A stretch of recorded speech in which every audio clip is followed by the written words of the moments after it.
So this chapter of Jujutsu Kaisen is just pretty much that Yuki's plans have actually backfired because the whole purpose was to have Kenjaku summon his domain expansion as we saw in the last chapter, which they were able enough to make him do his domain. But the issue was that Kenjaku, when he activated his domain, there was no barrier, which caused problems because the whole purpose was that they wanted Kenjaku to do a domain expansion with a barrier so that way they can manipulate it and actually go on ahead and do a simple domain so that way Kenjaku can be defeated because he wouldn't be able enough to use any curse technique. But Kenjaku, he decided to take the playbook of what Sukuna did with his own domain, how it's like free range and how it's able enough to not have a barrier so it will be more effective. And there we just see Kenjaku continuously throwing trump cards after trump cards because in the beginning of this chapter, we get a backstory on how the plan was actually going to work. Because Tegan was saying that the Sunyata barrier, anyone with skill with barrier technique can configure it, the structure into some context. A sorcerer like Kenjaku's level should be able to configure a theater as he's pleased. The important thing is that Kenjaku thinks that he needs to think that he is comfortable in here and that he has the upper hand in the space. That is why he will stay within the barrier.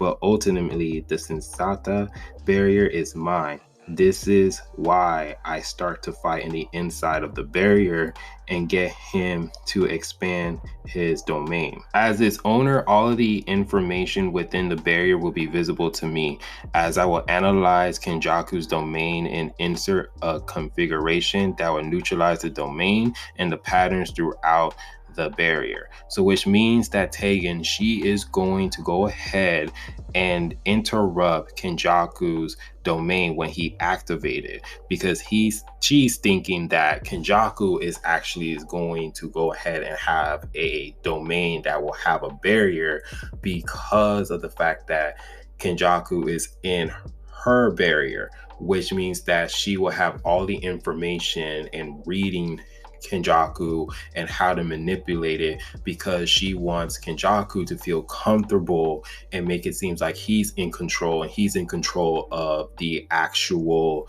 like barrier itself.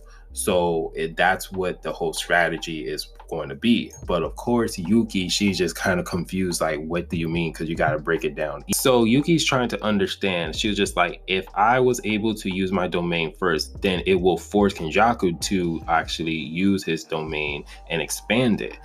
And also as well, if my curse technique will be burned out, I'll have Chozo and we'll go ahead and jump him. But Tegan advised that that would not work because if you use your domain, it would not work out as well. And your domain will actually be erased before Kenjaku will be able enough to do his. And then on top of that, to counter your domain, Kenjaku might elect use a simple domain or a hollow wicker basket to preserve his curse technique, which then again, Yuki is trying to figure out like, okay, so using these tactics against a real domain is buying just. So Tegan tells Yuki, how many times I gotta tell you, Kenjaku's the real deal. This man can actually match me in barrier techniques. Even his simple domain is not even on the same level as other sorcerers. So I need you to get Kenjaku to expand his domain so I can go ahead and mess it up. And then at that time, his curse techniques is burned out. Yuki can go ahead and finish him off. But so we go into the future and we see that Kenjaku is able enough to do his domain expansion while he's activating it. And while he's activating it, we see that Tegan is just like, wait a minute, his domain, it looks like the Sukuna one that he did in Shibuya. And this is bad because this is not an enclosed barrier. So this is going to be very, very challenging. Yuki goes ahead and uses a simple domain, a new shadow style. But Kenjaku was just like, so you think you're going to beat me with this simple domain? with this level. And as of this moment, Yuki realized that his domain expansion is actually strong and that her simple domain is actually fading away. So she is on the move. And as she is on the move, we go ahead and we see that Tegan is trying to go ahead and dematerialize the whole Kenjaku domain. So as of this moment, Kenjaku is just like, oh, I see what you guys are doing.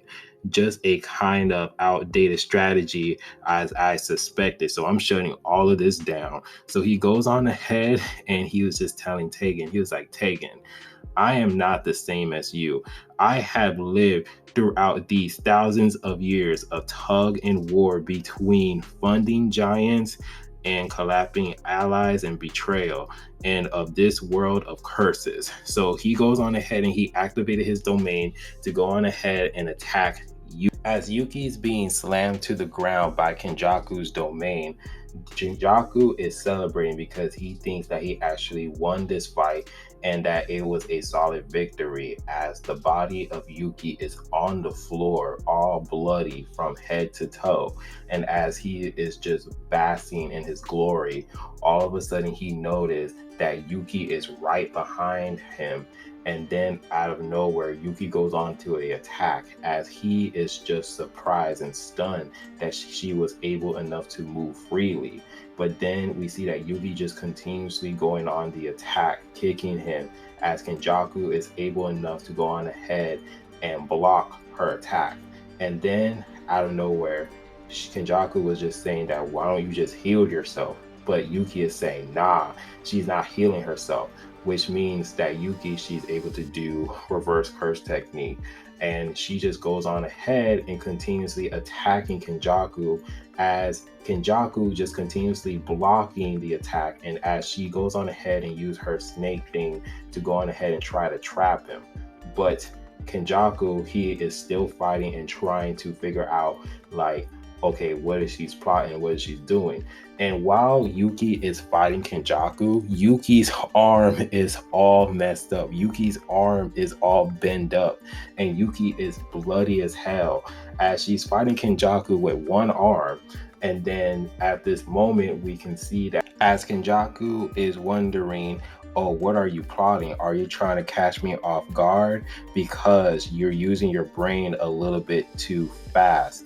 And then out of nowhere, we see Chozo ready to go ahead and use a supernova, as Kenjaku is stunned at the fact that Chozo is right behind him and that they plan a sneak attack. And the chapter ends as we can go ahead and we see that they are ambushing Kenjaku, as Kenjaku is stunned once again that they were able to pull off a sneak attack without him noticing. And this is going to be very, very interesting. We all know that Kenjaku is going to win this fight against Yuki and Chozo, and we all know that he's going to probably get taken. But all of this is probably is going to go down either next chapter, or we're probably going to see what's happening in the calling games, because I can see that this fight can actually be like cut and be shifted to Yuji and the rest of the other players in the calling games as well. But let me know down in the comment section how you guys feel about this chapter. Let me know down in the comment section what you guys think, about the whole theory of what Yuki and Tegan was actually planning, and what do you think was going to happen later on after this fight. But other than that, if you guys do like the video, please give it a like, subscribe, and remember, always be decent. This is the Monto Man, and hope you guys have a wonderful day. Sorry for rambling, but yeah, be safe.